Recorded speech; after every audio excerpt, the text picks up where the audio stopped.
हाय, क्या है? कौन हो तुम लोग? भाई साहब, हम मुसीबत में फंस गए। देखिए ना, इन्हें चोट भी लग गई है। हमारी मदद कर दीजिए प्लीज। अरे लेकिन तुम लोग हो कौन? एक्चुअली वक्त के मारे शादी में जा रहे थे कि गाड़ी खराब हो गई और ऊपर से चोट भी लगी मुझे। क्या मदद कर सकता हूँ? एक फोन करना था, मेरे मोबाइल की बैटरी चली गई। सुबह जल्दी में चार्ज नहीं कर पाया ना, इसलिए एक फोन प्लीज प्लीज। भाई साहब प्लीज हमारी मदद कर दीजिए, एक फोन करने दीजिए प्लीज। ठीक है, अंदर आ जाओ। Thank you. घर में फर्स्ट एड बॉक्स है क्या? थोड़ा पट्टी बांध देते तो। हाँ, बैठिए, सब मिलेगा, बैठिए। Okay, thank you. यस। ओह, ये आपके पास पेन किलर है क्या? बहुत पेन हो रहा है। हाँ, वो भी मिलेगा। लीजिए, पहले आप पानी पीजिए। हाँ, या मैं अपना मोबाइल और फर्स्ट एड बॉक्स लेकर आता हूँ, ठीक है? या।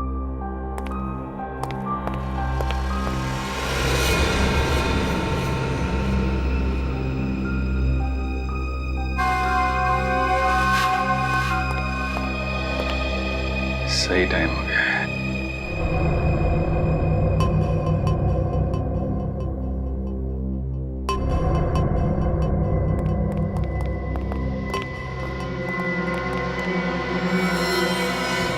अरे ये बंदूक क्यों? तुम लोग भी बड़े बेवकूफ हो। मदद मांगना है वो भी हमारे पास। कौन हो तुम लोग? लुटेरे, या तो फिर यूं कह लो कि खूनी। 2 खून तो हम कर चुके हैं और अब 2 और करेंगे, वो भी तुम्हारा। नहीं सर, प्लीज हमें मत मारिए प्लीज। ए, चुपचाप गहने निकाल, सारे गहने निकाल। तुम बहुत गलत कर रहे हो। कौन हो तुम लोग? CID। भाग, भाग!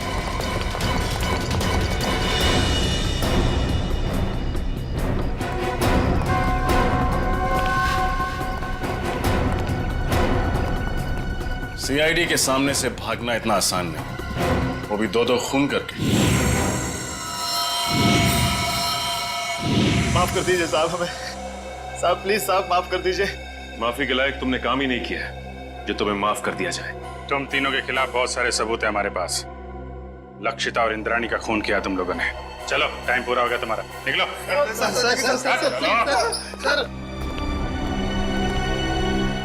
Good job. Thank you sir. चलो। जैसे कि आप देख रहे हैं, हम फिलहाल CID ब्यूरो में हैं, वहाँ से लाइव रिपोर्टिंग कर रहे हैं। पहले की तरह इस बार भी CID ऑफिसरों ने खतरनाक लैंड माफिया, जी हाँ, लेडी डॉन लक्षिता और इंद्राणी के खूनियों को पकड़ लिया है। उन तीनों खूनियों का नाम है विशाल, शौनक और राहुल। आइए अब सुनते हैं SCP प्रद्युमन का क्या कहना है। लक्षिता और इंद्राणी, इन दोनों के खूनी पकड़े गए हैं और उन्होंने अपना गुनाह कबूल भी किया है। मगर आप लोगों ने इन तीनों को इतनी जल्दी पकड़ा कैसे? कभी कभी सबूत और फोरेंसिक की जांच जब सही दिशा में हो तो खूनी को पकड़ने में ज्यादा देर नहीं लगती। सर, ये तो बहुत हाई प्रोफाइल केस है। इसमें 2 माफिया डॉन्स का मर्डर हुआ है। क्या आपको किसी प्रकार का प्रेशर फेस करना पड़ा? हाँ, कभी कभी प्रेशर तो होता ही है, मगर हमने सबूत भी ऐसे इकट्ठे किए कि उन्हें हम फांसी तक पहुंचा ही देंगे।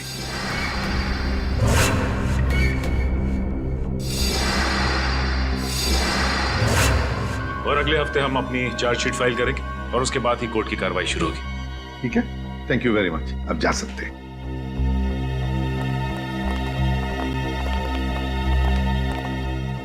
क्या हुआ दया? चुप क्यों? क्या परेशानी है?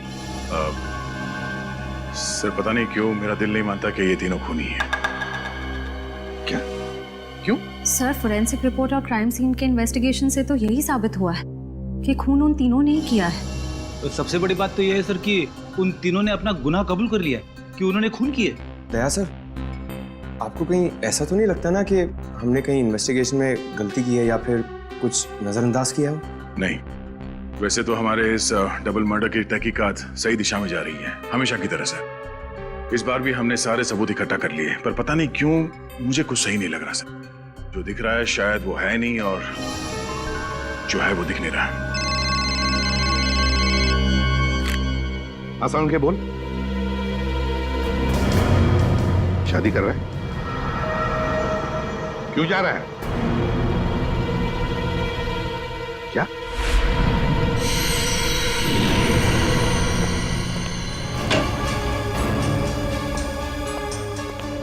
वो क्या रहा है? हाँ?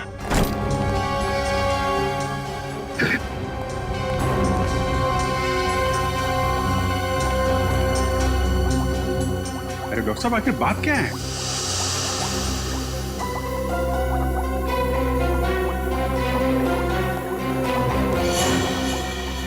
सालों के साथ छुट्टी पर जा रहे हैं और वापस कब लौटेंगे कुछ नहीं पता।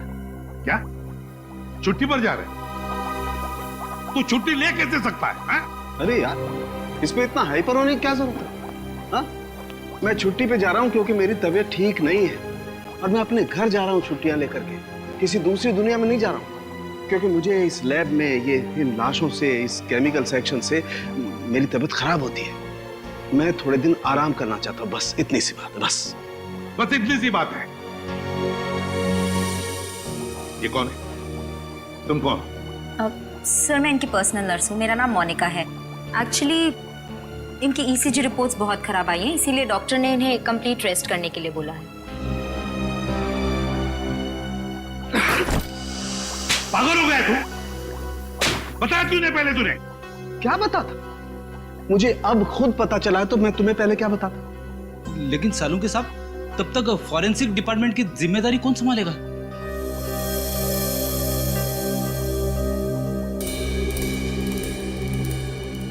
रेडी है, मुझे नहीं पता है। बॉस, किसी दूसरे फॉरेंसिक एक्सपर्ट को बुला लो। मैं कुछ दिन के लिए आराम करना चाहता हूं। मुझसे अब कुछ नहीं हो सकता है और मुझे नहीं मालूम मैं कब वापस लौटूंगा। Thank you.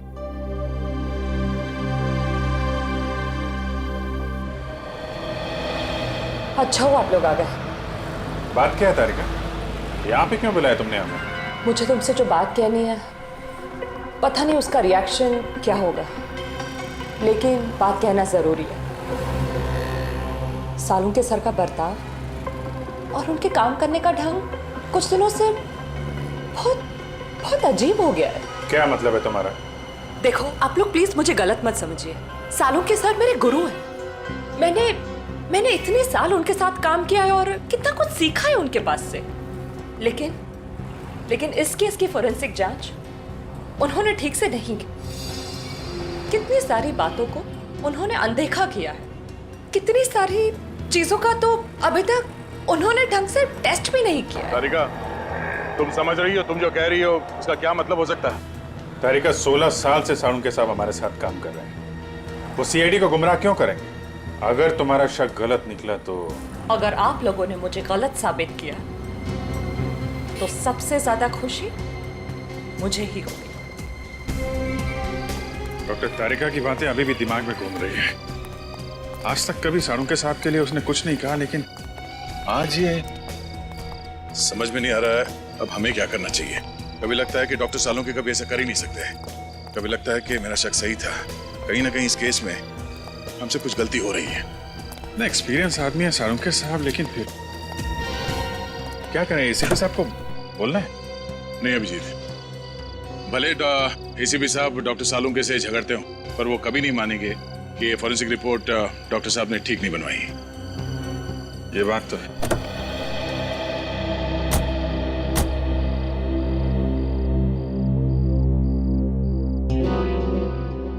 ये क्या है? मैं देख रहा हूं।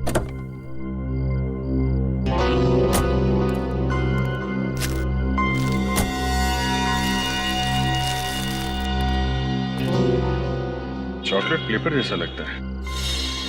Chocolate paper? इतने प्यार से फोल्ड करके किसी ने वाइपर पे क्यों रखा?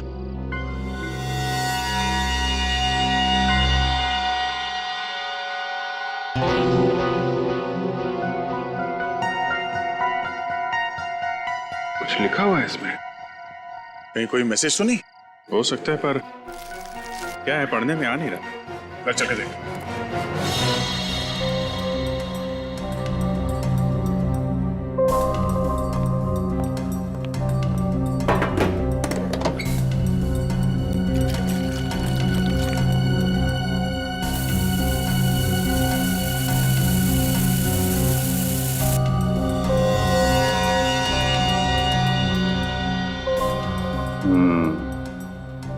इनविजिबल इंक से लिखा गया था, hotel red central. Hotel red central? Lakshita और इंद्राणी की काम वाली सकूबाई ने भी होटल रेड सेंट्रल का ही नाम लिया था। लक्षिता मैडम और इंद्राणी मैडम 10 सितंबर को रेड सेंटर होटल में जाने वाले थे। होटल रेड सेंट्रल 111 10/9 111 10/9 10/9 मतलब 10 सितंबर, और 111 इस होटल का रूम नंबर हो सकता है। 10 सितंबर को लक्षिता और इंद्राणी का खून हुआ था। कहीं इस होटल रेड सेंट्रल के कमरा नंबर 111 का इस डबल मर्डर केस से कोई संबंध तो नहीं है? हो सकता है दया, इसका पता लगाना पड़ेगा।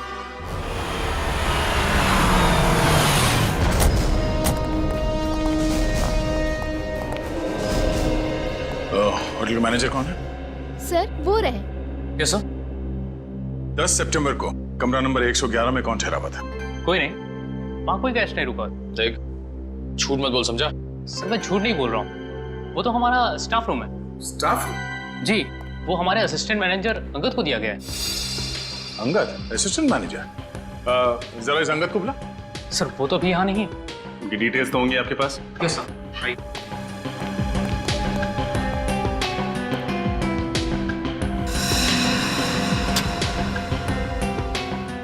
ये अंगद इस वक्त कहाँ होगा, कुछ मालूम है? नहीं सर, अंगद सर अचानक कहीं चले गए हैं। अचानक कहीं चले गए? हाँ सर, 10 तारीख को शाम को 6:30 से 7 के बीच वो रूम की चाबी लेकर बाहर निकला और आते ही बोला कि उसे मुंबई से बाहर जाना है, उसे कुछ दिनों के लिए छुट्टी चाहिए।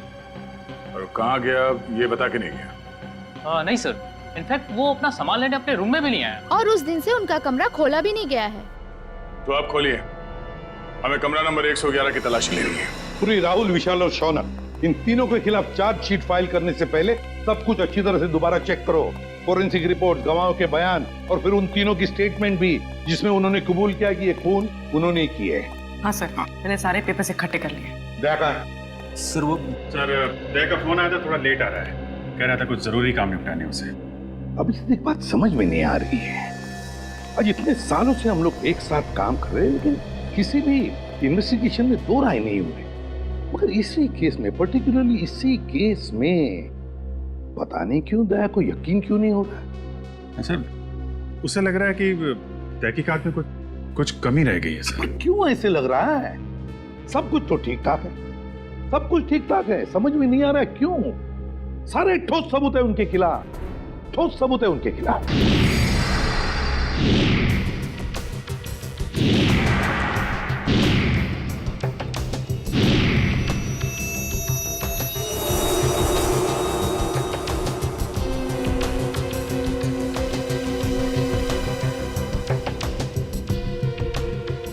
सर, लक्षिता को माथे पे गोली मारी गई है और इंद्राणी को गले पे। दोनों ही गोलियां आर पार हो गई हैं। हाँ सर, और दोनों के शरीर पे कोई चोट या खरोच के निशान नहीं है। मतलब मौत से पहले हाथापाई नहीं हुई?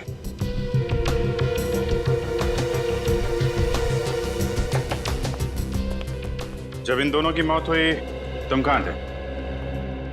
साहब आगे नाके पे पान की दुकान है, मैं वही पान खाने गया था साहब। ड्यूटी छोड़कर पान की दुकान के चक्कर लगाते हो? सब मेरी गलती है साहब। मैं जब वापस लौटा तो देखा वो तीनों खूनी भाग रहे थे साहब। तुमने खूनियों को भागते हुए देखा? हाँ साहब, लक्षिता मैडम और इंद्राणी मैडम के दुश्मन थे साहब, उनके हाथ में बंदूक भी थी साहब। कौन है दुश्मन उनका? सर वो विशाल, शौनक और राहुल।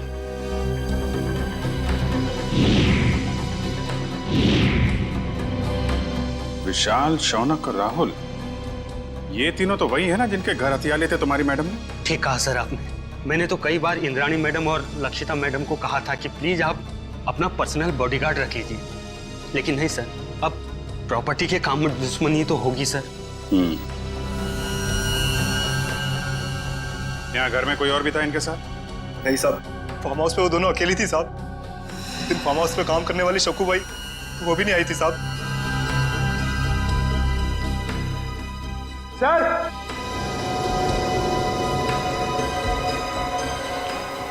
हाँ पंकज, सर ये देखिए, यहाँ पे ये खून है और जूते जैसा कोई निशान बना है वहाँ पे।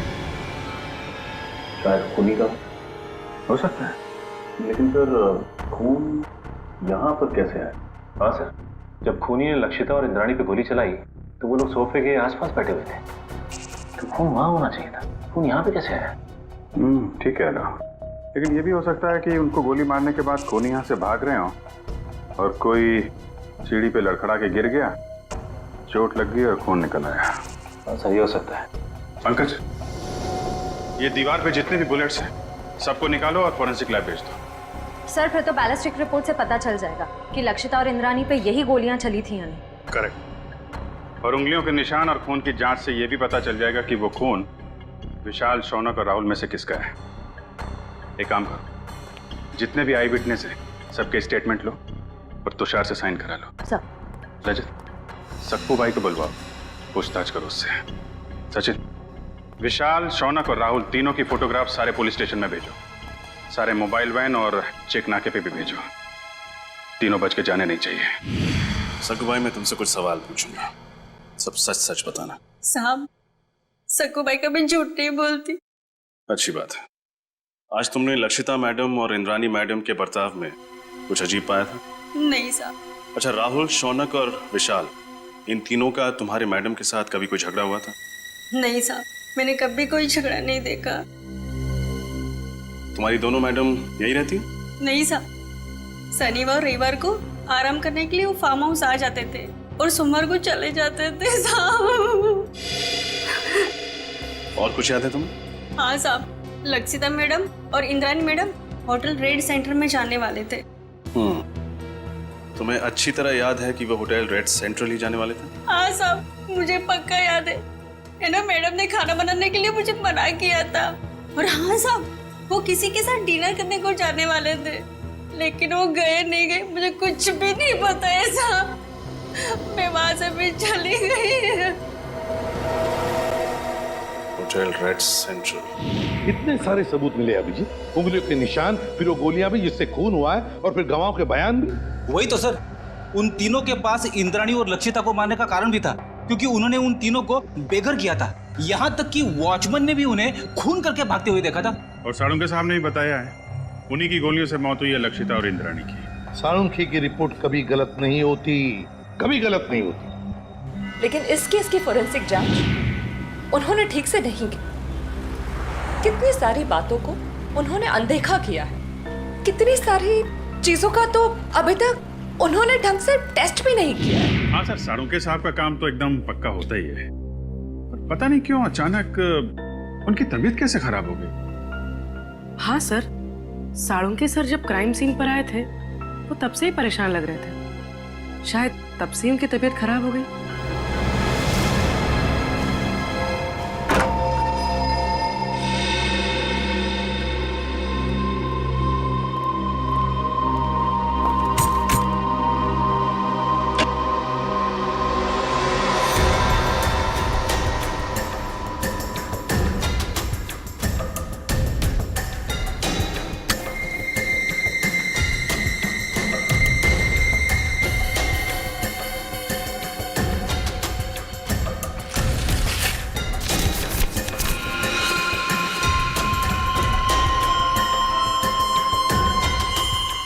ये तो ब्लड सैंपल कलेक्ट करने की बॉटल है।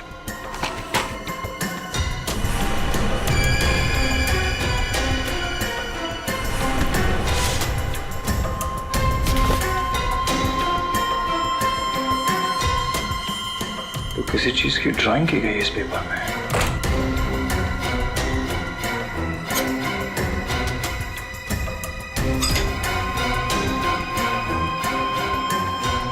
उंगलियों के निशान।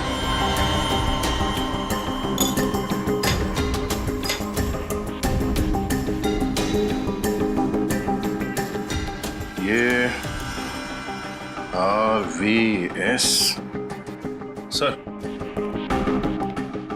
ये देखिए, लगता है कोई अलग अलग आदमियों के उंगलियों के निशान बना रहा था। साहब, क्या इस कमरे में अंदर के अलावा कोई और भी रहता? नहीं सर, वही रहता था। मेरा इस फाइल में ये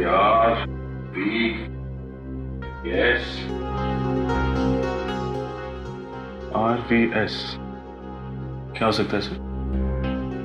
कहीं ये आर से राहुल, एस से शौनक और वी से विशाल तो नहीं? सर लेकिन अंगद ने इन तीनों के फिंगरप्रिंट्स उठाए कहां से? पानी के ग्लास पर से या फिर टेबल के ऊपर से?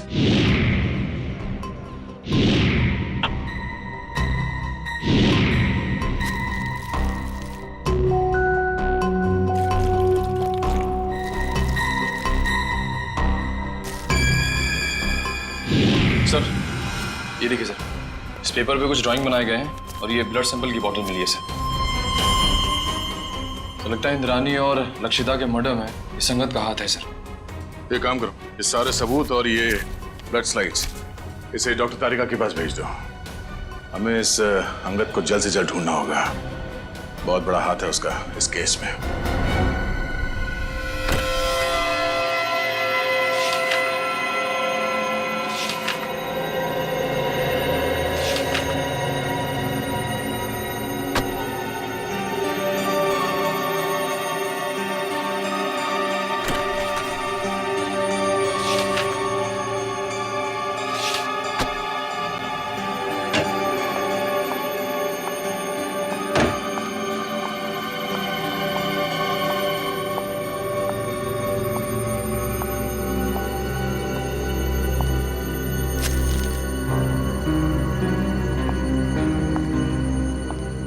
सब आप सचमुच जा रहे हैं? हाँ तारिका, मेरा काम खत्म हो गया है और अब ये forensic lab, chemical section, evidence room, इन सब की चाबी तुम संभालो। मैंने अपनी जरूरत के कुछ कागजात अपने साथ ले लिए। लेकिन सर आप ये पेपर्स और फाइल्स क्यों लेकर जा रहे हैं? आपकी तबीयत खराब है इसलिए आपने छुट्टी लिया ना, आराम करने के लिए? या फिर घर पे भी काम करने का इरादा है? नहीं नहीं, ऐसी बात नहीं तारिका। देखो यहाँ का काम तो तुम संभाल लोगी, लेकिन भाई अगर कभी मुझे लैब की याद आई तो इन फाइल्स को देख करके अपना मन बहला लूंगा। सर आप ऐसे क्यों बात कर रहे हैं? आप वापस लौटने वाले ना ठीक होकर। हाँ यस जरूर। एनीवे तुम मेरी चिंता छोड़ो, यहाँ मन लगा के काम करना। देखो अब तुम्हारी जिम्मेदारी ज्यादा बढ़ गई है। अब सर अब हमें चलना चाहिए। आपके खाने का भी वक्त हो रहा है और फिर आपको दवाई भी तो देनी है ना।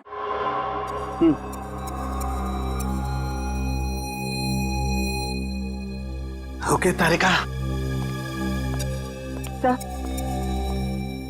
सर अपना ख्याल रखिएगा और जल्दी से ठीक होकर वापस आइए। And you take care of yourself. चलिए।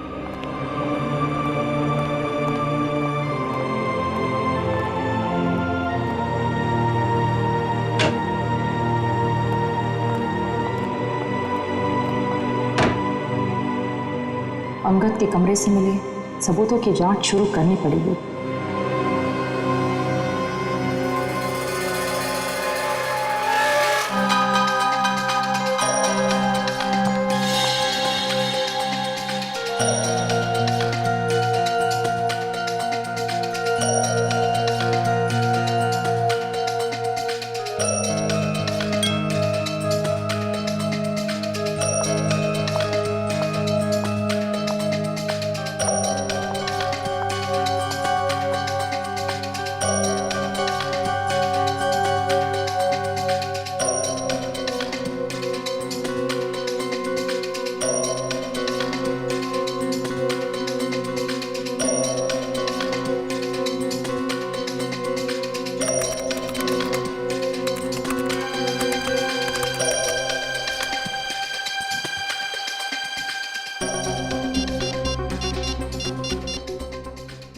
हेलो डीएनए लैब जी, मुझे डीएनए की जांच करवानी है। हाँ स्लाइड और रेफरेंस फाइल दोनों भी रेडी है। डॉक्टर सालों के एक्चुअली सालों के साथ छुट्टी पे है और उनके जगह जो नए हेड ऑफ द डिपार्टमेंट आने वाले हैं उन्हें ज्वाइन करने में थोड़ा टाइम है, लेकिन मैं इस केस में बिल्कुल डिले नहीं कर सकती, इसलिए प्लीज़ आप रिपोर्ट जल्द से जल्द रेडी कर दीजिए। Okay, thank you very much.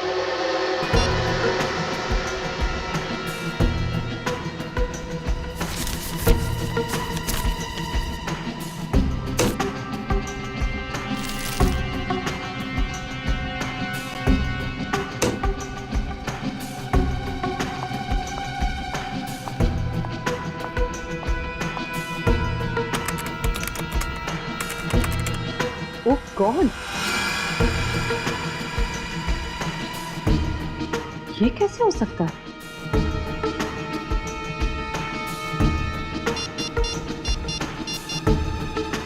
Hello,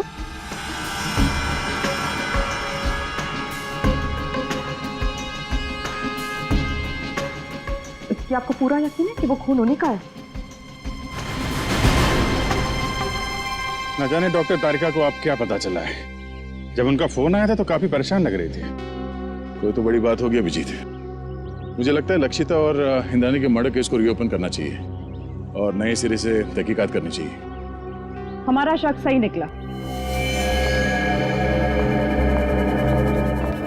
fingerprint और डीएनए रिपोर्ट।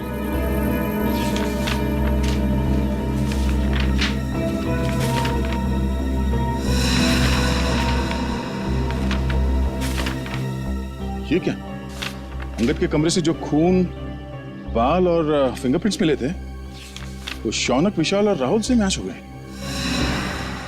कमाल है, शौनक, विशाल और राहुल के खून और फिंगरप्रिंट्स हमें क्राइम सीन पे भी मिले थे, लक्षिता के पनवेल वाले फार्म हाउस पे, जहां पे उनकी लाशें मिली थी हमें। यही बात तो मेरी भी समझ में नहीं आ रही। अगर विशाल, शौनक और राहुल ने उन दोनों औरतों को उनके पनवेल वाले फार्म हाउस में मारा है, तो फिर उनके बाल, खून और फिंगरप्रिंट्स होटल रेड सेंट्रल के किसी स्टाफ रूम में कैसे आ गए? सर, राहुल, विशाल और मैं, हम तीनों हमारे गैर कानूनी सौदे के लिए होटल रेड सेंट्रल जाया करते थे। लेकिन सर, मैं कसम खा के कहता हूँ कि हम तीनों अंगद से कभी नहीं मिले। सर, मुझे तो ये भी नहीं पता कि मेरे उंगलियों के निशान अंगद के कमरे में आए कैसे। अंगद को पहले कभी मिले नहीं थे। रेडी, अंगद का फोटो दिखाओ। अब फोटो को देखकर बताओ, क्या तुमने इस आदमी को पहले कभी देखा है? जानते हो इसे? ये अंगद है, असिस्टेंट मैनेजर था रेड सेंट्रल होटल का। नहीं सर, हो सकता है कि आते जाते देख लिया हो, लेकिन सर मेरी इससे कभी कोई बातचीत नहीं हुई सर। हो सकता है तुम्हारे साथी विशाल और राहुल अंगद को जानते हो? नहीं सर, मैं दावे के साथ कह सकता हूँ कि राहुल और विशाल भी अंगद के लिए अजनबी है। शौनक, इस छोटी सी बोतल में हमें तुम्हारा खून मिला था। मेरा खून? हाँ, ये भी अंगद के होटल के कमरे से मिला था हमें। तुम्हारा ये खून वहां अंगद के कमरे में कैसे आया? मुझे नहीं पता सर। क्या पिछले 8-10 दिन में तुम्हें कोई चोट लगी थी जिसके कारण बहुत ज्यादा खून बहा? नहीं सर, ऐसा तो कुछ भी नहीं हुआ। तो फिर तुम्हारा एक खून इस बोतल में कैसे आया है? सर, कुछ दिन पहले मुझे एक एलर्जी अटैक आया था। उसका ब्लड टेस्ट कराने के लिए मैं हॉस्पिटल गया था। तो हो सकता है कि... कौन सा hospital? Sir, paradise health care hospital. Paradise health care hospital? हाँ हाँ सर। उस पैथोलॉजिस्ट का नाम पता है तुम्हें जिसने तुम्हारा खून लिया था? सर, नाम तो नहीं पता, लेकिन सर वो दिखने में थोड़ी सी सावली थी, बाल उसके घुंघराले थे। सर, वो हॉस्पिटल की जूनियर पैथोलॉजिस्ट थी सर। सर, मुझे तो लगता है कि शौनक और उसके साथियों ने ही लक्षिता और इंद्राणी का खून किया है और ये सब ड्रामा कर रहा है, नाटक कर रहा है। इसे ले जाओ, जाओ। चलो सर, जब से ये केस रीओपन हुआ है तब से और उलझता जा रहा है। पहले किसी ने मेरी गाड़ी में उस चॉकलेट के पेपर पे होटल रेड सेंटर लिखा और उसी होटल के कमरे से ये अंगद गायब हो गया और उसके कमरे में से इन तीनों के बाल, फिंगरप्रिंट्स और खून मिले। और सर और क्या? सर समझ में नहीं आ रहा कैसे कहूं, आपको मेरी बात का यकीन होगा या नहीं। यकीन करूंगा या नहीं? साफ साफ बताओ दया। सर वो डॉक्टर तारिका को डॉक्टर सालू के बर्ताव पे कुछ परेशानी है सर। उसे लगता है कि पोस्टमार्टम और फॉरेंसिक जांच के दौरान वो कुछ परेशान से थे और उन्होंने ये सारे टेस्ट जल्दबाजी में किए थे। तुम साळुंखे पर शक कर रहे हो दया? सर कुछ बात तो जरूर है। साफ साफ बताओ दया, बताओ बात क्या है? सर मुझे लगता है कि सेहत का तो सिर्फ बहाना है। क्या मतलब?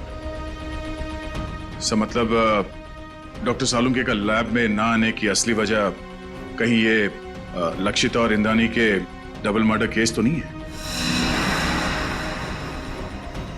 अगर ये बात है दया तो साळुंखे से मिलना पड़ेगा।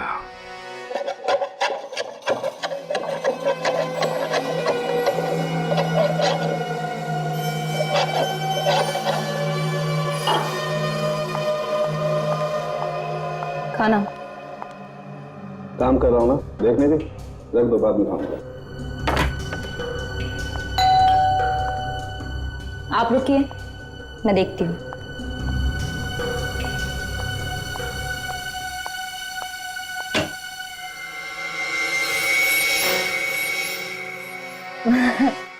सर हाँ आइए ना प्लीज।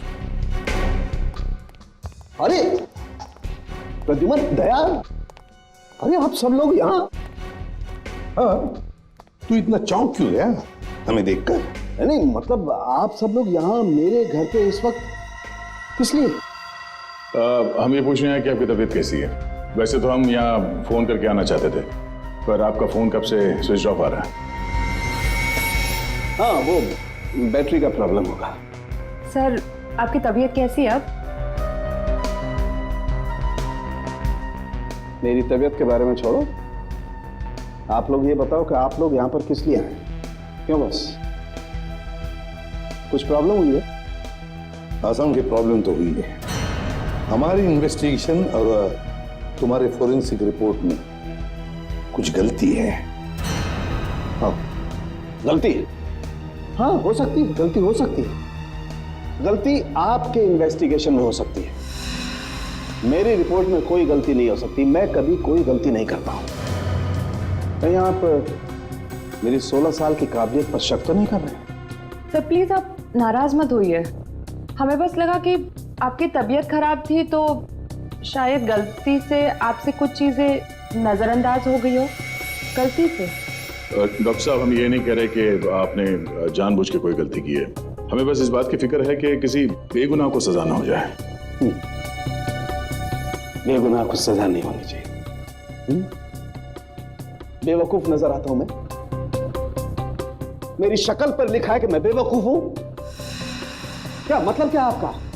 16 साल के बाद आप लोग मेरी काबिलियत पर, मेरी ईमानदारी पर शक कर रहे हैं।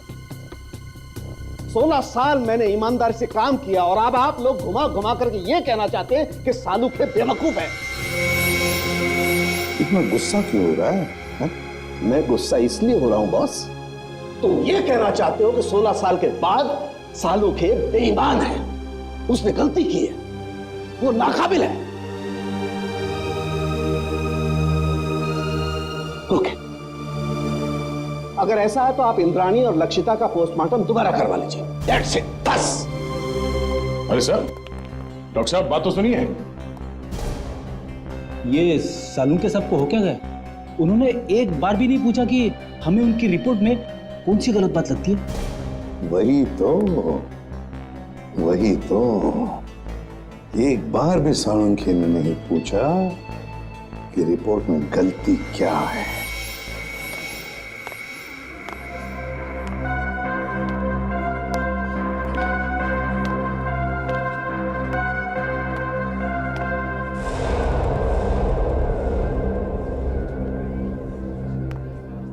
भाई साहब, हाँ? ये स्लिप देखकर बताइए। हाँ, आप इस डोर से अंदर चले जाइए।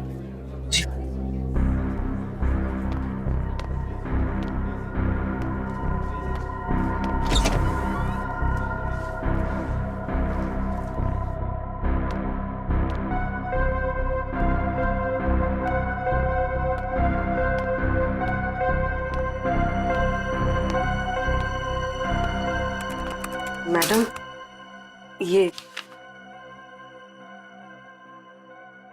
आप उस कुर्सी पे बैठ जाइए। ठीक है।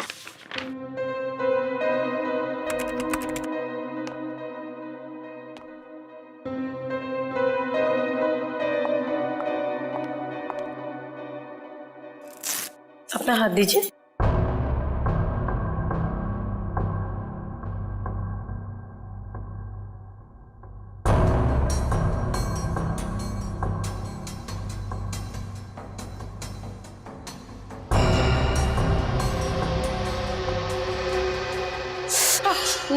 मुझे बहुत डर लग रहा है।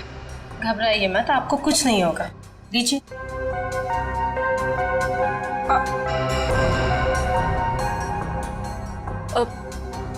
मेरा एक दोस्त है, मुझे उसकी ब्लड रिपोर्ट पिकअप करनी है, तो मुझे उसकी रिपोर्ट मिलेगी? पेमेंट स्लिप है आपके पास? स्लिप तो नहीं लाई हूँ, लेकिन उसकी रिपोर्ट्स बहुत अर्जेंट है। वो बीमार है तो आ नहीं सकता। उसका नाम शौनक है। ठीक है, मैं चेक करके आपको बताती हूँ। लेकिन मैंने तो किसी शौनक की रिपोर्ट नहीं देखी, और अगर होती तो रिकॉर्ड में होती। आप यहीं पे रुकिए, मैं देख के बताती हूँ।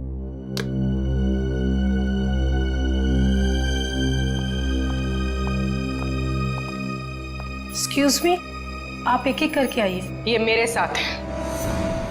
आपके साथ है तो आप इन्हें कहिए कि बाहर इंतजार करें। सीआईडी किसी का इंतजार नहीं करती। सीआईडी? शौनक की रिपोर्ट कहाँ है? जल्दी बताओ। मुझे नहीं पता, मैं सच कह रही हूँ, मुझे कुछ भी नहीं पता। क्या किया तुमने शौनक के ब्लड सैंपल के साथ? मैं सच कह रही हूँ, मुझे कुछ नहीं पता इस बारे में। कुछ नहीं पता? कुछ नहीं पता? हाँ? मुझे कुछ नहीं पता सर, मुझे कुछ नहीं पता। मैं सच कह रही हूँ, मुझे कुछ नहीं पता। हमें पता है। ये रहा वो ब्लड सैंपल।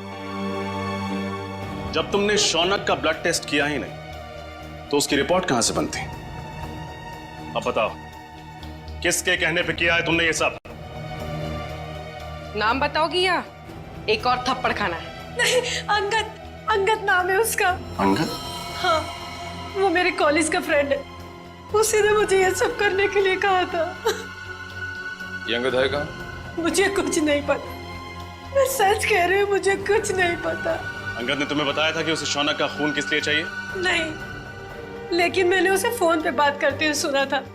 वो किसी से कह रहा था कि गाड़ी मोड़ वाली बेकरी के पास ले आओ। मैंने दोस्त समझ के उसका काम कर दिया और बिल्कुल भी सीरियसली नहीं लिया। बाद में मुझे भी शक हुआ कि वो इस खून का कुछ गलत इस्तेमाल करने वाला है। मैं सच कह रही हूँ। अंगद ने शौनक के खून का इस्तेमाल तो किया, लेकिन क्यों? तारिका, राहुल, विशाल और शौनक, ये तीनों खूनी अंगद को जानते तक नहीं थे, फिर भी उनके उंगलियों के निशान उसके होटल के कमरे में मिले। इसका मतलब है फोरेंसिक इन्वेस्टिगेशन में कोई ना कोई गलती हुई है। बस दोबारा पोस्टमार्टम करना पड़ेगा। आप क्या कह रहे हैं एसीपी सर? डॉक्टर सालुंके ने तो बस गुस्से में दोबारा पोस्टमार्टम के बारे में कहा था, क्योंकि उन्हें लगा कि हम सब उन पर शक कर रहे हैं। शक की वजह है हमारे पास तारिका, शक की वजह है। बस पोस्टमार्टम करना पड़ेगा। लेकिन सर, डॉक्टर सालुंके के बिना मेरा दोबारा पोस्टमार्टम करना सही होगा? तुम अकेली नहीं हो तारिका। दिल्ली ब्रांच से एक बहुत बड़े फॉरेंसिक एक्सपर्ट आ रहे हैं। जब तक डॉक्टर सालुंके काम पर वापस नहीं आ जाते, doctor Sameer head of department की जिम्मेदारी संभालेंगे। मैं आ गया हूं सर। आइए आइए doctor Sameer, welcome. Thank you sir. Doctor Sameer, ये है डॉक्टर तारिका। इस केस में आपको इनके साथ ही काम करना है। Hello doctor. Hello doctor Sameer, आपके बारे में मैंने बहुत सुना है। आपको तो जीनियस कहा जाता है। नो डॉक्टर तारिका, रियल जीनियस डॉक्टर सालुंके हैं, जिनके साथ तुम इतने सालों से काम करती आई हो। ये तो मेरी खुशनसीबी है कि उनकी जगह मैं यहाँ कुछ दिन काम करूंगा। Sir, I am little confused. मेरी समझ में नहीं आ रहा है कि ये दोबारा पोस्टमार्टम की जरूरत क्यों? डॉक्टर समीर, ये फैसला क्यों किया, यह आपको पोस्टमार्टम करने पर ही पता चलेगा। ठीक है सर, फिर मैं अपना काम आज से ही शुरू करता हूँ। प्लीज। बिकॉज दोबारा पोस्टमार्टम करना ज्यादा मुश्किल है, ज्यादा वक्त लगता है उसमें। Thank you sir, nice meeting you. Can be doctor. Sir, Angad के कमरे में से हमें जो फटे हुए कागज के टुकड़े मिले थे, उन टुकड़ों को मैंने जोड़ दिया है। ये देखिए। ये तो एक कमरे का नक्शा है। कमरे के बीचों बीच एक सोफा है। लगता है सोफे पे दो लोग बैठे हैं और सामने टीवी देख रहे हैं। डिजाइन से तो वही लिविंग रूम लगता है जहाँ से हमें इंद्रानी और लक्षिता की लाशें मिली थी। हाँ सर, जिस वक्त उनकी मौत हुई थी उस वक्त कमरे में टीवी चल रहा था। सर, सोफे पे जो दो लोग बैठे, मुझे तो लगता है ये इंद्रानी और लक्षिता है। सर मगर लक्षिता के घर के लिविंग रूम का नक्शा अंगद के घर में क्या कर रहा है? सर, कहीं ऐसा तो नहीं कि ये नक्शा अंगद ने बनाया हो? सर, लक्षिता और इंद्रानी इन दोनों का खून 9 से 11 के बीच में हुआ था सर, और ये अंगद होटल के कमरे से 7 बजे निकल गया था। वही तो दया, इस अंगद को कैसे पता चला 7 बजे से पहले कि 9 और 11 बजे के बीच लक्षिता और इंद्रानी टीवी देखने वाले? और फिर इस कमरे का नक्शा वो भी अंगद के पास कैसे? लक्षिता के घर के कमरे का नक्शा। कुछ ना कुछ तो गड़बड़ जरूर है दया, कुछ ना कुछ तो गड़बड़ है।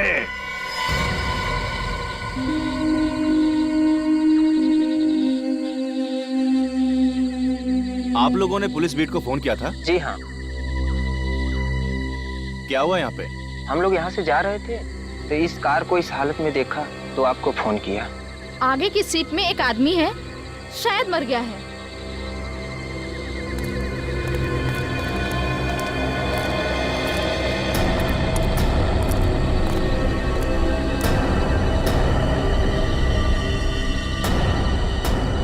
अरे ये तो वही है। For more updates, subscribe to our channel, click the show links and enjoy watching the videos.